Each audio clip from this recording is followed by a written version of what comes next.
100 е колко процента от 80? И тези въпроси понякога убиват хората, защото от една страна те са толкова лесни. Тук просто си имаме работа с числата 100 и 80 и ни питат колко процента, но след това хората се объркват. Казват, добре, трябва да разделя 80 на 100 или 100 на 80 или нещо друго, което трябва да направя. И всъщност просто трябва да помислите какво ви казват тук. Казват ви, че тази стойност ето тук, това 100, тази стотица е някакъв процент от 80. Някакъв процент. Трябва да разберем какъв процент. И ако ние умножим 80 по този процент, който търсим, ние би трябвало да получим 100.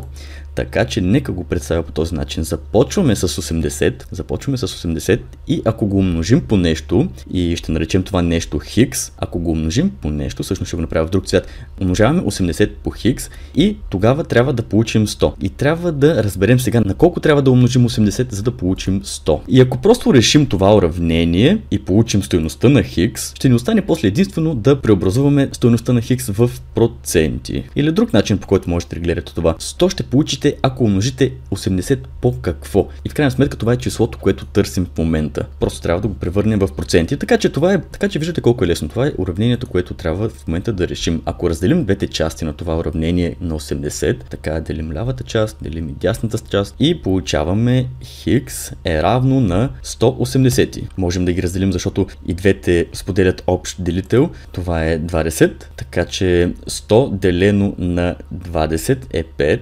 Така, 5 и 80 делено на 20 е 4. Така че в най-упростената форма хикс е равно на 5 четвърти.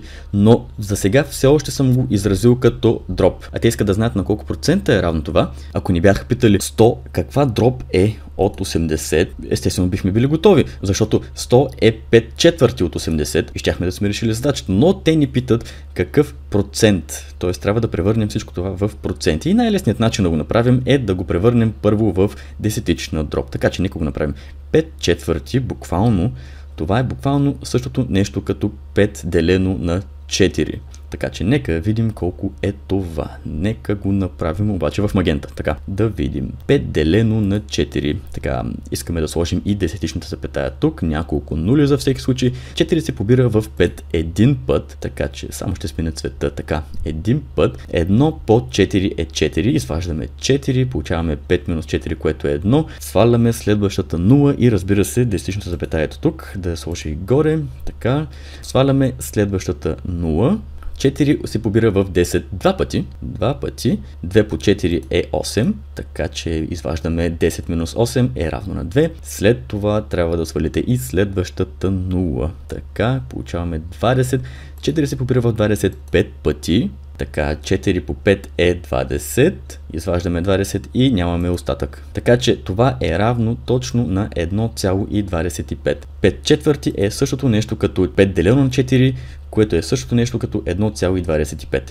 Така че сега бихме могли да кажем, че 100 е 1,25 пъти умножено по 80, но все още не сме изразили това като процент. Това е просто число, това е просто, бихме могли да кажем, десетична дроп. То е цяло число или пък можем да го изразим като смесено число. Ако не го бяхме направили на десетична дроп, 1,1 четвърт или 1,25 стотни, както искате да го разглеждате, но сега да го напишем като процент и за целта буквално трябва просто да го умножим по 100. Или иначе казано да преместим десетичната запетая два пъти, така че това ще бъде равно на следния процент. Просто преместваме десетичната запетая два пъти, така че това е равно на 125%. Не, всъщност няма да го пиша с дума, направо с символа. 125%. И в това има доста смисъл, защото 100 е 125% от 80. 80 е 100% от 80, така че на нас не трябва стойност, която е по-голяма от 100%. И всъщност 1,1 четвърт, което получихме в отговора си, е повече от 100% от 80. И сега разбирате защо отговорът ни е 125%. Защото числото 100